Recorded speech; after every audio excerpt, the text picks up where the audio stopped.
Shalom Bapak Ibu yang dikasihi oleh Tuhan. Senang bisa kembali berjumpa untuk belajar kebenaran firman Tuhan. Kita percaya Tuhan memimpin menolong kita sehingga kita dapat mengerti, memahami firman-Nya dan melakukannya dalam kehidupan kita sehari-hari. Mari sebelum kita bersama membaca, merenungkan firman Tuhan, kita terlebih dahulu berdoa. Mari kita berdoa. Tuhan yang Maha Baik, Tuhan yang penuh kasih, kami sungguh bersyukur untuk kesempatan yang Tuhan berikan kepada kami pada saat ini, boleh bersama membaca, merenungkan kebenaran firman-Mu. Kami percaya Tuhan akan menolong kami sehingga kami dapat mengerti, memahami firman-Mu dan melakukannya dalam kehidupan kami. Karena itu kami membuka hati dan hidup kami untuk Roh Kudus bekerja, berkarya di dalam hati dan kehidupan kami. Di dalam nama Tuhan Yesus yang Maha Baik kami sudah berdoa. Amin. Bapak Ibu Saudara sekalian, saya mengajak kita bersama membuka, membaca, merenungkan surat 1 Timotius pasal yang ketiga. 1 Timotius pasal yang ketiga ayat yang pertama sampai ayat 7. 1 Timotius pasal 3 ayat yang pertama sampai ke-7. Kita merenungkan di bawah sebuah tema, yakni pemimpin yang memberi teladan. Mari kita bersama membaca ayat ini. Benarlah perkataan ini, orang yang menghendaki jabatan penilik jemaat menginginkan pekerjaan yang indah. Karena itu penilik jemaat haruslah seorang yang tak bercacat, suami dari satu istri, dapat menahan diri, bijaksana, sopan, suka memberi tumpangan, cakap mengajar orang, bukan peminum, bukan pemarah, melainkan peramah, pendamai, bukan hamba uang, seorang kepala keluarga yang baik, disegani dan dihormati oleh anak-anaknya. Jikalau seorang tidak tahu mengepalai rumah keluarganya sendiri, bagaimanakah ia dapat mengurus jemaat Allah? Janganlah ia seorang yang baru bertobat, agar jangan ia menjadi sombong dan kena hukuman iblis. Hendaklah ia juga mempunyai nama baik di luar jemaat, agar jangan ia digugat orang dan jatuh ke dalam jerat iblis. Sampai semenjauh bacaan kita pada saat ini. Jemaat yang dikasihi Tuhan, beberapa tahun terakhir muncul pemimpin-pemimpin yang luar biasa yang memberikan dampak yang besar bagi banyak orang, termasuk juga bagi setiap kita. Nah, Bapak Ibu, meski pemimpin-pemimpin itu berasal dari latar belakang yang berbeda, mereka pun juga memimpin di dalam bidang yang berbeda-beda, tetapi mereka memiliki kesamaan, yaitu yang pertama, mereka adalah orang-orang yang mementingkan kepentingan orang lain dibandingkan kepentingan mereka sendiri. Mereka bahkan rela mengorbankan kepentingan mereka pribadi demi kepentingan yang lebih besar. Yang kedua, orang-orang ini adalah orang-orang yang melakukan sesuatu yang baru yang belum dilakukan oleh orang lain sebelumnya.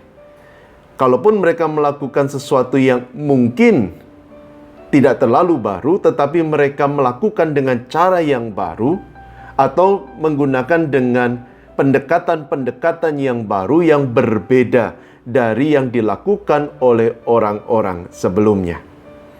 Dan yang ketiga, mengapa pemimpin-pemimpin ini begitu luar biasa?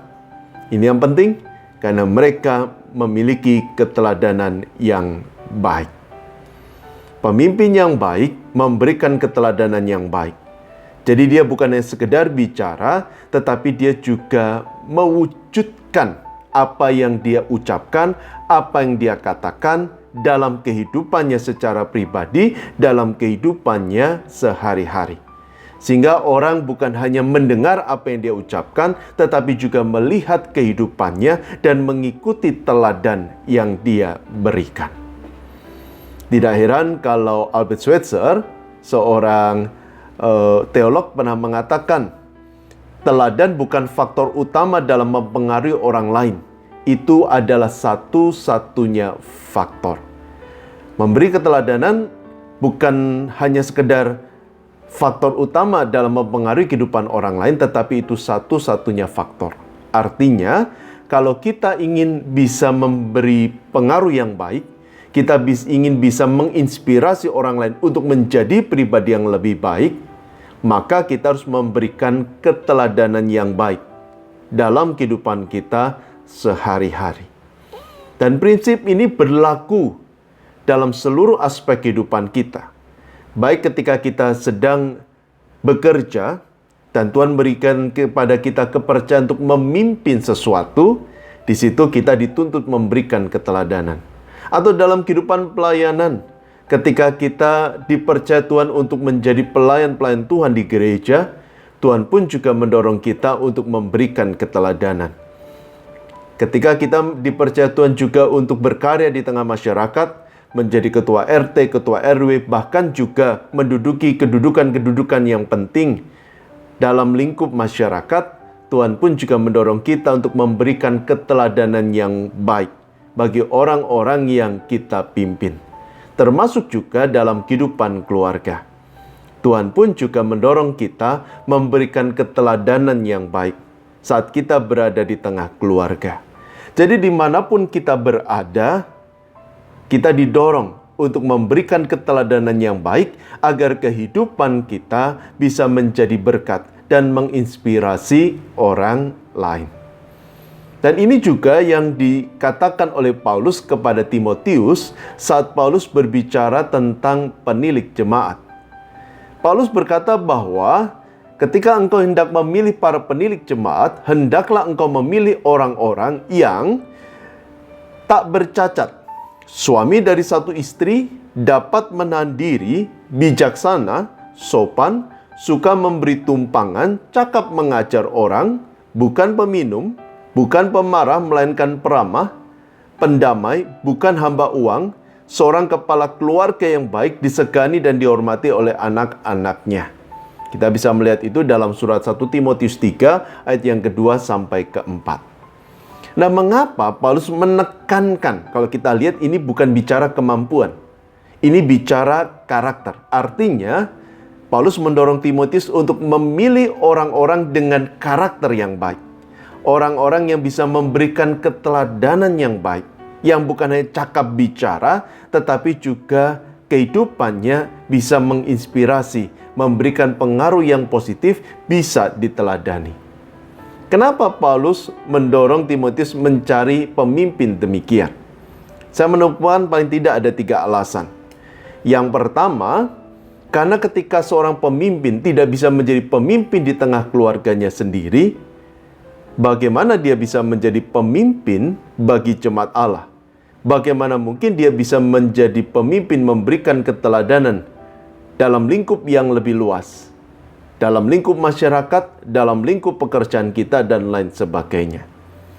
Karena itu Paulus mendorong Timotius untuk memilih pemilik jemaat yang bisa menjadi keteladanan yang baik bagi lingkupnya yang paling kecil, keluarganya, maupun dalam lingkup yang lebih luas. Nah, alasan yang kedua, kenapa Paulus menekankan tentang karakter, tentang keteladanan, karena ketika seorang tidak bisa memberikan keteladanan yang baik, maka dia rentan untuk jatuh dalam dosa. Khususnya karena dia menyalahi apa yang Tuhan ajarkan. Dan ketika dia jatuh dalam dosa, maka dia justru menjadi batu sandungan bagi jemaat Tuhan. Dan ini juga menjadi alasan yang ketiga kenapa Paulus menekankan tentang karakter. Karena Paulus menginginkan penilik jemaat, pemimpin jemaat, menjadi pribadi-pribadi yang menjadi berkat, bukan menjadi batu sandungan. Dan dalam banyak kasus, ketika seorang penilik jemaat jatuh dalam dosa dan menjadi batu sandungan, itu bukan sekedar melukai, tetapi menjauhkan banyak orang dari Tuhan. Jadi tidak salah kalau Paulus mendorong Timotius untuk memilih penilik-penilik jemaat yang punya karakter yang baik, yang mampu memberi keteladanan yang baik. Dan bukan hanya mendorong Timotius untuk melakukan itu, tapi pada saat yang sama, Paulus pun mendorong para penilik jemaat agar menjaga hidupnya dengan baik, agar bisa memberikan keteladanan yang baik. Jadi saudara sekalian, bagi setiap kita yang dipercaya oleh Tuhan untuk menjadi pemimpin-pemimpin baik di tengah keluarga, di tengah pekerjaan, di tengah pelayanan, di tengah masyarakat dan lain sebagainya, Tuhan mendorong kita untuk bisa menjadi pribadi-pribadi yang mampu memberi keteladanan yang baik. Tentu ini bukan hal yang mudah untuk dilakukan. Karena itu, untuk bisa menjadi pemimpin yang memberikan keteladanan yang baik, pertama-tama tentunya kita harus memohon kepada Tuhan agar memperbaharui hidup kita. Karena kalau Tuhan tidak memperbaharui hidup kita, kita masih dibelenggu oleh kebiasaan-kebiasaan yang lama dan tidak bisa mengenakan manusia yang baru. Kita masih dibelenggu oleh dosa dan tidak bisa hidup dalam kebenaran seperti yang Tuhan kehendaki. Karena itu, kalau kita ingin bisa memberikan keteladanan yang baik, maka kita harus memohon agar Tuhan memperbarui hidup kita. Dan Tuhan jelas berjanji, barang siapa ingin memperbarui hidupnya, Roh Kudus akan menolong membimbing dia untuk bisa hidup seturut dengan kehendak Tuhan. Itu yang pertama. Yang kedua, kalau kita yang memberikan keteladanan yang baik, tentunya kita harus membaca, merenungkan firman Tuhan. Kenapa? Karena Roma 12 ayat 2 dengan jelas mengatakan, kita tidak tahu mana yang benar, mana yang salah. Kita tidak bisa membedakan antara apa yang menjadi kebenaran Allah dan apa yang tampaknya benar, tetapi sesungguhnya salah. Karena itu penting bagi kita untuk tahu bagaimana kita harus bersikap, bertindak, berperilaku, maka kita harus membaca, merenungkan firman Tuhan dengan baik. Sehingga pada akhirnya kita bisa memahami apa yang benar, apa yang salah, memahami apa kehendak Tuhan, dan apa yang tampaknya seperti kehendak Tuhan yang sesungguhnya bukan. Karena itu Bapak Ibu Saudara, penting bagi kita untuk membaca, merenungkan firman Tuhan terus-menerus setiap waktu. Yang ketiga, kita tentunya bukan hanya dituntut membaca, merenungkan firman Tuhan, tetapi juga melakukannya dalam kehidupan kita sehari-hari. Dan tentu dimulai dari lingkup kita yang paling kecil, dari tengah keluarga kita.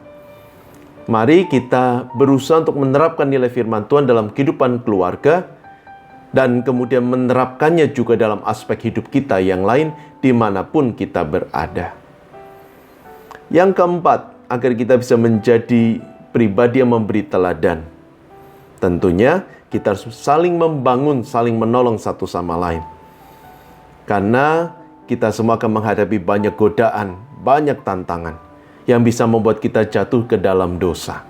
Kita butuh komunitas untuk mengingatkan kita, untuk menolong kita agar tetap bertumbuh, agar tetap berjalan di jalan Tuhan, agar tetap melakukan yang baik.